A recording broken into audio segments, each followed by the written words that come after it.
My dog Ruth and I, on our way back down the hill after our first hard uphill rucking interval, I got about 60 pounds on my back, which is the limit, which, you know, you can really do sustained rucking. I weigh about 195 pounds. I got 60 pounds on my back. And, you know, this is June 8th as I record this. And, you know, one of the things that this video is going to be about is when hunters should do their heaviest rucking leading up to season. And my answer is going to fly in the face of what the common recommendation would be. But I'm going to explain that to you and walk you through when to do your heaviest rucking, why, and why the common recommendations are going to lead you astray and leave you unprepared for your hunts. Before we get into the when and why of doing your heaviest rucking, I got to teach you about a guy named Hans Selye. See, our old buddy Hans came up with something called general adaptation syndrome. You can call it GAS for short. So what happens is your body experiences a stressor. It goes into what's called alarm and it loses physical capabilities. But then it goes into something called resistance and you actually adapt to the stressor. So the next time that you encounter it, it doesn't take as many resources from you. See, the thing about the GAS cycle is it applies to all stressors. And one of the misnomers when it comes to training is that your body recognizes it as weights or packs or whatever it is. It just identifies it as stress. And so we have to treat it that way. It takes several cycles typically for you to adapt to a stressor, develop resistance, and then keep it from costing you as many resources the next time you experience it. So when you think about that, when it comes to heavy pack training, you have to give yourself enough time to get through enough cycles so that you adapt, and when you hit the trail, you're actually ready to be able to carry a heavier pack on your back. And then there's another part of the cycle that I didn't mention, and that's exhaustion. So that happens when your body takes on more stress than it has resources to handle. So it doesn't get into the resistance phase, or it goes through the resistance phase and then is overwhelmed, and then your abilities drop again. This is something that we have to pay attention to with something like heavy rucking, because it's very easy to give your body too much stress, push it into exhaustion, and actually watch your fitness go backwards and also set yourself up to get hurt because you're just beating the absolute piss out of your body. Now, the common advice is to do your heaviest rucking just before hunting season, right before you leave. But based on what you just learned, you got to ask yourself, does that actually make sense? You know that you need to get through a few cycles to be able to adapt.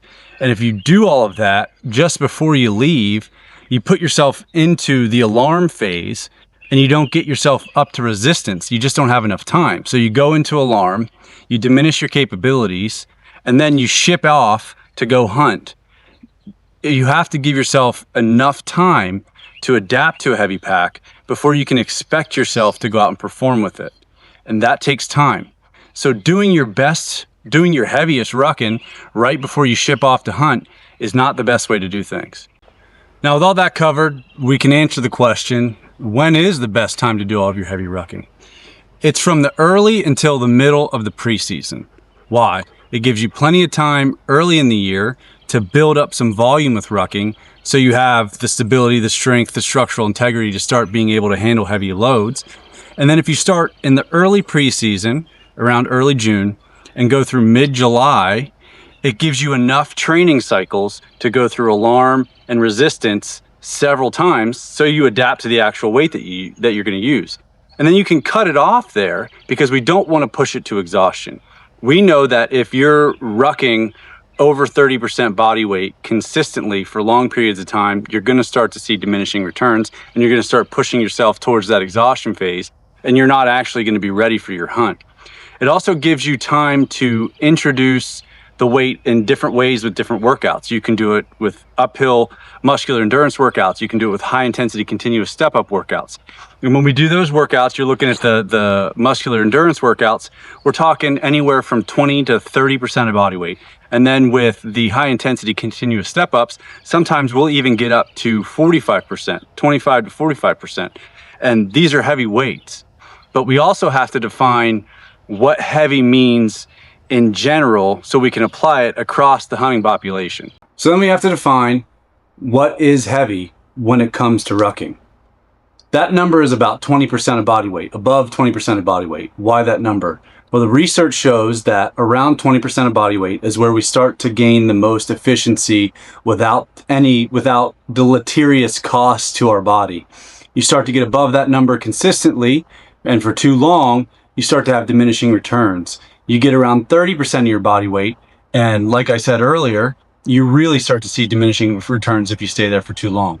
So above 20% of your body weight is heavy, but this also is relative to the person. So it depends on your fitness level. It depends on your efficiency under load. So if you're not used to rucking, if you haven't done a lot of it, 20% is heavy for you. You probably need to start at 10 or 15% and work your way up. But if you're above 20%, you're technically doing a heavy ruck.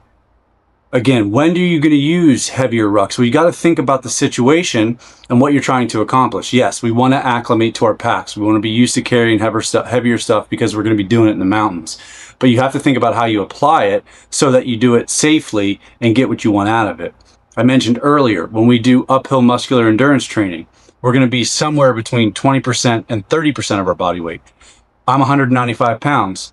30% of my body weight is about 60 pounds. It's like 58 pounds, but I just carry 60. So that puts me right at that edge, right? It allows me to get the work I need out of my legs. I'm carrying a 60-pound pack, which is heavy. And so I'm getting everything I need from that. I'm getting the acclimation to a heavier pack, and my legs are getting what they need. And then you want to go heavier than that, you should change the environment typically. So the way that we do that is we do high-intensity continuous step-ups. So it's one step up somewhere between every 4 to 8 seconds. So you'll do a step up with your left leg, and then in 4 to 8 seconds, you'll do a step up with your right leg. With this, we use anywhere from 30% to 45% of our body weight, depending on someone's fitness level, their efficiency under load, and how they can manage the stress of that. So if someone tries to do that amount of weight and it pushes their heart rate way through the roof, it's too much weight for them and they need to go down. But if you can do that and keep your heart rate somewhere in low to the middle of zone 3, then you're fine. You're getting what you need out of that. We're trying to build fast switch muscular endurance as we try to acclimate to our packs. We do the heavier work with that kind of a setup, not just for the things that I told you we just want to accomplish, but because it's safe. You're just stepping up and down off of a box. You're not out beating brush on a trail with 45% of your body weight on your back. Now, might you have to do that when you're out hunting? Absolutely. But there's a way bigger difference between practice and game day. Some things you just got to save for game day, because if you're consistently putting yourself into a situation and taking on that risk, there's a good chance that you're going to hurt yourself. Rolling your ankle with 20% of your body weight on your back has far different consequences than rolling your ankle with 45% of your body weight on your back. So you have to apply these things at the right time and in the right circumstances. Now, like I said, heavy is relative to you. So you need to know what you can handle at a given time to give yourself the right kind of heavy at the right times. I built a simple tool to help you do that. It's called the Pack Capacity Calculator. I developed it based on military and mountaineering research, testing with myself and with pack mule members, and just running the test over and over again. So what you do is you do our 10-minute step-up test. Then you plug your numbers into the calculator, and it gives you your safe pack carriage weight right now based on your performance on the test. However many step-ups you do in the test tells you about where. Also, it gives you a good look at your own muscular endurance, your uphill muscular endurance, but it tells you about how fit you are before you hit fatigue and what's going to be a safe amount of weight for you to put in your pack. Now, I put the link to download it. It's totally free. I put the link in the description of this video. So go download it, run the test, see what's heavy for you, and make sure you time out your heaviest rucking to do it from the early preseason to the mid preseason. So that way you have plenty of time to prepare for heavy packs, but you don't push yourself to exhaustion before you head out for your hunt.